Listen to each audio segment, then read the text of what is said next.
فرش التراب يضمني.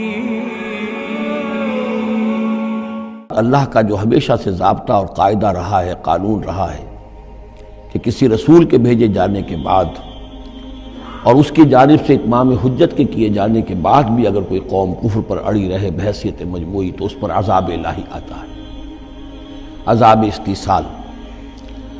اگرچہ یہ عذاب مختلف شکلوں میں آیا، کہیں کسی قوم کو ان کے اپنے ہی علاقوں میں سیلاب بھیج کر اور غرق کر دیا گیا جیسے حضرت نوح علیہ السلام، کہیں کوئی بہت تیز آندھی بھیجی اور اس کے نتیجے میں جیسے کہ قوم عاد کے اوپر عذاب آیا، کہیں زلزلہ آیا، کہیں آسمان سے پتھراؤ ہوا جیسے کہ عمورہ اور صدوم کی بستیوں پر ہوا، کہیں جیسا کہ آپ کو معلوم ہے کہ آل فرعون کو ان کے محلوں سے اور گھروں سے نکال کر لا کر اور سمندر میں غرق کر دیا. تو قریش پر جو عذاب آیا ہے اللہ تعالیٰ کا وہ اپنی نوعیت میں منفرد ہے، چونکہ حضور خود قرشی تھے، بنی اسماعیل میں سے تھے، اور آپ نے اتمام حجت کر دیا ان پر 13 برس تک 12 برس تک دعوت دے کر. تو اب گویا کہ وہ عذاب الہی کے مستحق ہو گئے تھے. لیکن یہ عذاب الہی جو ہے قریش پر جو آیا ہے وہ بالاقساط آیا ہے. اس کی قسط اول ہے کہ جو غزوہ بدر میں ان تک پہنچی، انہیں مکے سے نکالا گیا جیسے کہ آل فرعون کو ان کے محلات سے نکالا گیا اور لا کر سمندر میں غرق کیا گیا. وہ مکہ دارالحرم تھا، وہ تو جگہ تھی حرم، لہذا وہاں سے انہیں نکالا گیا اور میدان بدر میں پہلی قسط عذاب الہی کی انہیں وصول کرنی پڑی. ان کے 70 سردار کھیت رہے اور معجزانہ طریقے پر کھیت رہے، اس میں کوئی شک نہیں کہ جیسے عذاب الہی پہلے قوموں پر آتے تھے اسی طرح کا معاملہ یہ ہوا ہے کہ تقریباً نہتے 313 میں سے صرف 8 افراد کے پاس تلواریں تھیں اور ادھر سے 1000 پوری طرح کیل کانٹے سے لیس ہو کر آئے تھے.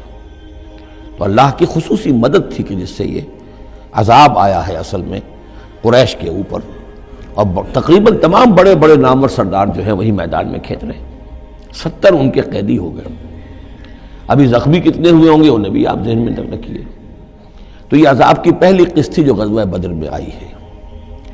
اور پھر عذاب کا آخری مرحلہ آیا ہے سن 9 ہجری میں، جب مشرکین عرب کو آخری الٹیمیٹم دے دیا گیا کہ اب بس چند مہینے کی تمہیں مہلت دی جا رہی ہے، اس کے اندر اندر یا ایمان لے آؤ اور یا تمہیں تہہ تیغ کر دیا جائے گا. فَإِذَا انْسَلَخَ الْأَشْهُرُ الْحُرُمُ فَاقْتُلُوا الْمُشْرِكِينَ حَيْثُ وَجَدتُّمُوهُمْ. اب یہ انتہائی اسے کہ توہین اور تذلیل کے ساتھ چیلنج تھا. یہ دوسری بات ہے کہ وہ سب لوگ ایمان لے آئے اور یہ قتل عام کی نوبت نہیں آئی، لیکن یہ کہ یہ آخری قسط تھی. وہ آخری قسط جو ہے سورہ توبہ میں بیان ہوئی ہے اور عذاب کی پہلی قسط جو ہے وہ سورہ انفال میں ہے. ان دونوں صورتوں کو جمع کر دیا گیا تاکہ انعام اور اعراف میں بنو اسماعیل پر یا مشرکین عرب پر اتمام حجت، اور انفال اور توبہ میں ان پر جو عذاب الہی نازل ہوا اس کی تفصیل. تو یہ تو ہے معنوی ربط اس گروپ کی مکی اور مدنی صورتوں کے مابین. باقی جو یہ سورہ انفال ہے اس کے بارے میں نوٹ کر لیجئے کہ غزوہ بدر کے فوراً بعد متصلاً بعد نازل ہوئی ہے. گویا کہ سورہ آل عمران جو ہم پڑھ چکے ہیں اس سے پہلے ہے اس کا نزول، اس کے اکثر و بیشتر حصے سے پہلے نازل ہوئی ہے. تو یہ زمانی ترتیب جو ہے اگر یہ ذہن میں نہ رہے تو پھر اس سے کافی خلجان پیدا ہو جاتا ہے. اس کا جو پس منظر ہے وہ یہ غزوہ بدر کا معاملہ سمجھنا بہت ضروری ہے. دیکھیے یہاں تفصیل کا موقع تو ہے نہیں، میں نے سیرت النبی علیہ صاحب الصلاۃ والسلام سے منہج انقلاب نبوی کے جو مختلف سٹیپس ہیں کہ اس میں کن کن مراحل سے ہو کر آپ نے دین کے غلبے کا جو فرض منصبی آپ کے حوالے کیا گیا تھا اس کی تکمیل فرمائی. تو اس میں یوں سمجھیے کہ ایک مرحلہ تھا جو مکے میں طے ہو گیا، اور وہ اصل میں 4 مرحلے تھے: دعوت، تنظیم، تربیت اور صبر محض. وہاں ہاتھ اٹھانے کی اجازت نہیں تھی. ہم پڑھ آئے ہیں، سورہ نساء میں آ چکا ہے کہ اس وقت حکم تھا کفو ایدیکم، اپنے ہاتھ بندھے رکھو، تمہارے چاہے ٹکڑے اڑا دیے جائیں، تمہیں زندہ جلا دیا جائے، تم کوئی انتقامی کارروائی تو دور کی رہی، مدافعانہ کارروائی بھی نہیں کرو گے. No raising of hands even in self defence. یہ 4 مراحل تھے جو چلتے رہے تاں آ کے ایک طرف تو اب حضور کے پاس جانثاروں کی ایک جماعت تیار ہو گئی جو سرد و گرم چشیدہ تھے، ہر طرح کے حالات میں سے گزر چکے تھے، سختیاں جھیل چکے تھے، قربانیاں دے چکے تھے. ان کے اخلاص مع اللہ میں کسی شک و شبے کی گنجائش نہیں تھی. ان کے دل جو ہیں خالص ہو چکے تھے اللہ کے لیے. اور دوسری طرف یہ کہ اللہ تعالیٰ نے ایک دار الہجرت کا انتظام کر دیا، کھڑکی کھول دی مدینے کی طرف، ہجرت کا اہتمام ہو گیا تاکہ اہل ایمان کو وہاں سے نکال کر اور مدینے میں لے آیا جائے. اب یہاں سے اقدام ہو، اسی لیے ہجرت فرض کر دی گئی کہ اب تمام مسلمان یہاں آ جائیں. ظاہر بات ہے کہ ہجرت جو ہے وہ فلائٹ نہیں تھی، وہ کوئی فرار نہیں تھا، بھاگ کر جان بچانا نہیں تھا. مغربی مورخین تو اسی نام سے اس کو یاد کرتے ہیں. وہ تو اصل میں یہ تھا کہ ایک جگہ اگر اس کام کے لیے موضوع نہیں ہے تو کوئی اور بیس، آلٹرنیٹ بیس اگر مل جائے تو وہاں سے اپنا آفینسو جو ہے، آخری فیصلہ کن اقدام جو ہے وہاں سے لانچ کیا جائے. لہذا مدینہ میں آ کر حضور نے صلی اللہ علیہ وسلم صرف 6 مہینے لیے ہیں انٹرنل کنسالیڈیشن کہ اب آپ آئے ہیں، نئے آئے ہیں، مہاجرین نئے آئے ہیں. تو ایک تو یہ کہ ان 6 مہینے میں آپ نے مسجد نبوی تعمیر کر لی، مرکز بن گیا، گورنمنٹ ہاؤس بھی ہو گیا یہ، اور پارلیمنٹ ہاؤس بھی ہو گیا، دارالندوہ بھی ہو گیا، دارالعلوم بھی ہو گیا، خانقاہ بھی ہو گئی، عبادت گاہ بھی ہو گئی، مرکز ہو گیا. ثانیاً آپ نے انصار اور مہاجرین کے اندر مواخات کرا دی، ایک انصاری ایک مہاجر بھائی بنا دیا. تیسرے یہ کہ آپ نے بہت بڑا کام یہ کیا کہ جو یہود کے قبیلے وہاں آباد تھے ان کو آپ نے ان کے ساتھ ایک معاہدہ کر لیا، جوائنٹ ڈیفنس آف مدینہ، میثاق مدینہ، مدینے کی ایک مدافعت جو ہوگی وہ مشترک ہوگی. کوئی بھی حملہ آور آئے گا باہر سے تو مل کر مسلمان اور یہودی اس معاملے میں ایک ملت ہوں گے اور دفاع کریں گے مدینے کا. بس 6 مہینے آپ نے اس کام میں لیے. 7ویں مہینے سے پھر آپ نے کچھ چھوٹے چھوٹے دستے بھیجنے شروع کر دیے، چھاپا مار دستے سمجھ لیجئے، کہ جس سے وہ جو کیروان روٹس تھے، قریش کی لائف لائن یہی تھی، ان کا تجارتی سلسلہ تھا. شام کی طرف قافلے جو جاتے تھے وہ بدر سے ہو کر گزرتے تھے، بدر کے قریب سے، اور بدر جو ہے مدینے سے قریب تر تھا، مکے سے فاصلہ زیادہ ہے. اور جو قافلے جاتے تھے یمن کو وہ طائف سے ہو کر گزرتے تھے. تو آپ نے ان راستوں کے اوپر چھاپا مار دستے بھیجنے شروع کر دیے. جدید اصطلاح میں اس کو یہ کہا جائے گا کہ اکنامک بلاکیڈ آف مکہ. 8 ایسی مہمیں غزوہ بدر سے پہلے ثابت ہیں 1.5 سال کے اندر. 6 مہینے آپ نے وہ لیے، 1.5 سال اور 2 سال کے بعد غزوہ بدر ہو گیا ہے. تو یہ 1.5 سال میں 8 مہمیں، جن میں سے 4 میں کہ حضور خود بھی بنفس نفیس شریک رہے ہیں، اس لیے وہ غزوات کہلاتے ہیں، اور 4 وہ ہیں کہ جن میں آپ نے صرف کچھ لوگوں کو بھیج دیا ہے کسی امیر کے تحت، وہ سرایا کہلاتے ہیں. تو یہ جو صورتحال ہوئی، اور اس میں یہ بھی ہوا کہ حضور جہاں جاتے تھے خود تو وہاں کے قبائل سے آپ معاہدے کر لیتے تھے. اب یا تو وہ جو قبائل جو تھے مقامی، پہلے تو وہ قریش کے حلیف تھے، اب یا تو وہ حضور کے حلیف ہو گئے، مسلمانوں کے حلیف ہو گئے، تو قریش کی طاقت کم ہوئی، مسلمانوں کی بڑھ گئی. یا یہ ہے کہ وہ نیوٹرل ہو گئے کہ ہم نہ قریش کی مدد کریں گے آپ کے خلاف، نہ آپ کی مدد کریں گے قریش کے خلاف، نیوٹرل ہو گئے.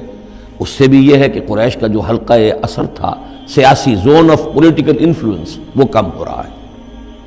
یہ 2 چیزیں ایسی ہوئی ہیں، political isolation of Quraysh and economic blockade of Mecca, جس کے نتیجے میں مکے والے جو ہیں پھر یوں سمجھیے کہ تنگ آمد بجنگ آمد. ورنہ مکے والوں کی طرف سے کوئی آغاز ثابت نہیں ہے تاریخ میں کہ حضور کے اور مسلمانوں کے مکے سے جانے کے بعد ان کی طرف سے کوئی ابتدا ہوئی ہو، کوئی انیشیٹو لیا گیا.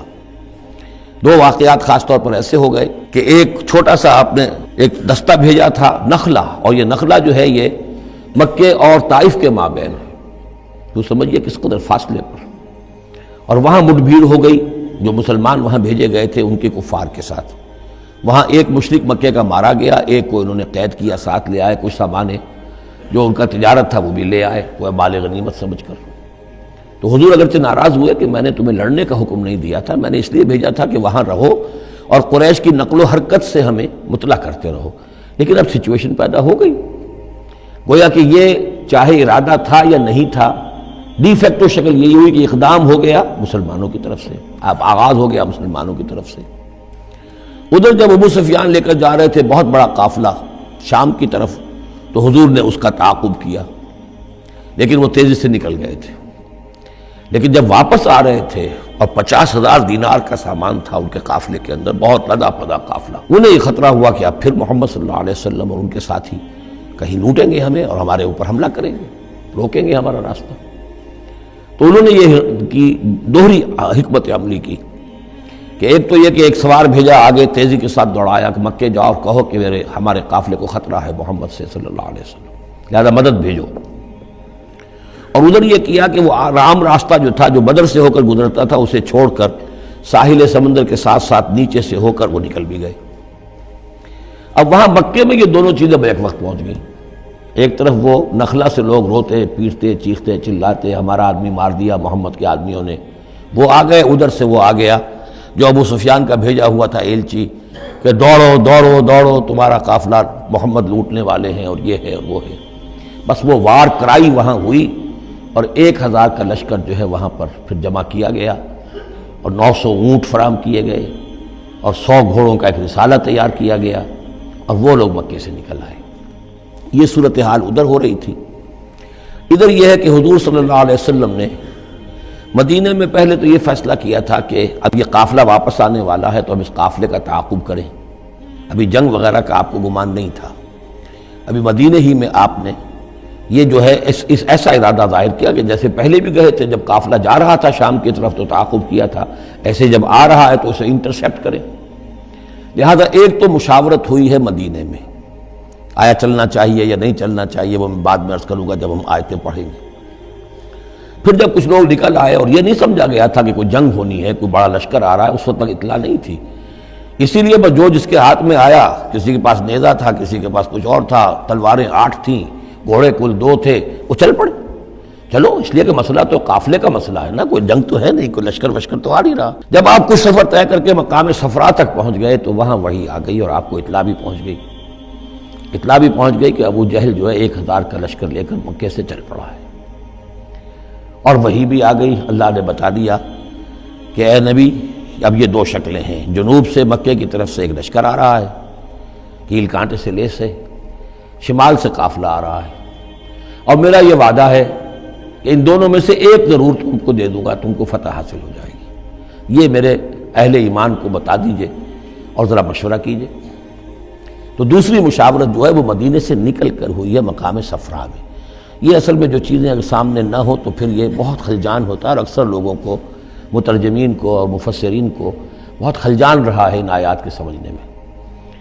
اور اس کے علاوہ جو ایک خلجان رہا ہے وہ یہ رہا ہے کہ ایک دور ہم پر ایسا گزرا ہے انگریز کے حکومت کے زمانے میں، اور خاص طور پر جب نئی نئی مغربی سائنس اور مغربی تہذیب کا ہم پر حملہ ہوا ہے، تو چونکہ مغرب کے لوگوں نے یہ کہا کہ یہ اسلام تو تلوار سے پھیلا ہے، بوئے خون آتی ہے اس قوم کے افسانوں سے، تو ہمارے ہاں کچھ مخلص لوگ تھے، نیک لوگ تھے جو چاہتے تھے کہ اسلام کو اور حضور صلی اللہ علیہ وسلم کی سیرت کو بچائیں، اس کی دفاع کریں۔ ان کا نہیں اسلام تلوار سے نہیں پھیلا، حضور نے تو جو جنگیں کی تھیں وہ صرف مدافعانہ تھیں، ان کے اوپر جنگ ٹھوس دی گئی تھی اور آپ نے کوئی اقدام نہیں کیا۔ اور ان میں سب سے بڑا کام کیا ہے ہندوستان میں مولانا علامہ شبلی نعمانی رحمۃ اللہ علیہ نے، میں ان کا نام ادب سے لوں گا اس لیے کہ سر سید احمد کے زیر اثر تھے، اور وہ جو جدید جو ابھی آیا تھا، جو مغربی افکار و خیالات اور تہذیب اور تمدن اور ویلیوز اور نظریات کا جو ریلا آیا تھا، اس کا مقابلہ کرنا آسان کام نہیں تھا۔ تو یہ اپولوجیٹک انداز اختیار کیا ہے شبلی نعمانی نے، اور اس میں یہ ہے کہ وہ جو ابتدائی جو 8 جو غزوات اور سرایا ہیں جو بدر سے پہلے ہوئے، انہیں بالکل تقریباً نظر انداز کر دیا ہے تاکہ یہ ثابت نہ ہو کہ انیشیٹو حضور کی طرف سے ہوا ہے۔ یہ چیز جو ہے میں سمجھتا ہوں کہ ایک خاص دور کا تقاضا تھی، وہ دور کا گزر چکا۔ اب اسلام کا یہ فکر کہ اسلام ایک مکمل دین ہے، یہ اپنا غلبہ چاہتا ہے، اور حضور کو بھیجا گیا تھا اس لیے کہ دین کو غالب کریں، اور دین کو غالب کرنے کی جد و جہد ایک انقلابی جد و جہد ہے۔ اس انقلابی جد و جہد میں جہاں پہلا مرحلہ یہی ہوتا ہے کہ پیسو ریزسٹنس ہو، اور پہلے تیاری کی جائے، دعوت، تنظیم، تربیت اور صبر محض کے ذریعے سے ایک قوت فراہم کی جائے، پھر دوسرا مرحلہ آتا ہے باطل کے ساتھ ٹکرانا پڑتا ہے، اور اس میں آگے بڑھ کر ٹکر مول لینی پڑتی ہے۔ یہ نہیں ہے کہ انتظار ہی کرتے رہیں، یعنی ایک جس کو ہم کہتے ہیں کو ایگزسٹنس، پیسفل کو ایگزسٹنس، حق و باطل کے درمیان نہیں ہو سکتی۔ حق کیسے تسلیم کر سکتا ہے کہ باطل بھی موجود رہے؟ ہاں حق میں جان نہیں ہے، اہل حق جو ہیں بے جان ہے، مردہ ہیں، تو مجبوری ہے، لیکن اگر اہل حق میں جان ہو تو وہ کیسے برداشت کریں گے کہ باطل جو ہے اس کا غلبہ رہے؟ ہاں باطل جو ہے وہ نیچا ہو کر رہے، اگر وہ مغلوبیت کی شکل اختیار کر لے تو ٹھیک ہے، لیکن یہ کہ باطل کا غلبہ ہو اور اہل ایمان میں جان بھی ہو، تو یہ دو چیزیں جو ہیں یہ تو ایک دوسرے سے بالکل متضاد ہیں۔ جیسے حضرت ابوبکر نے فرمایا تھا ایبدل الدین وانا حی، کیا دین میں ترمیم کی جائے گی جبکہ ابھی میں زندہ ہوں؟ میرے جیتے جی دین کے اندر ترمیم یہ ممکن نہیں ہے۔ تو وہی بندہ مومن کی شان ہونی چاہیے۔ تو اصل حقائق الحمدللہ بہت اچھی طریقے سے واضح ہو چکے ہیں۔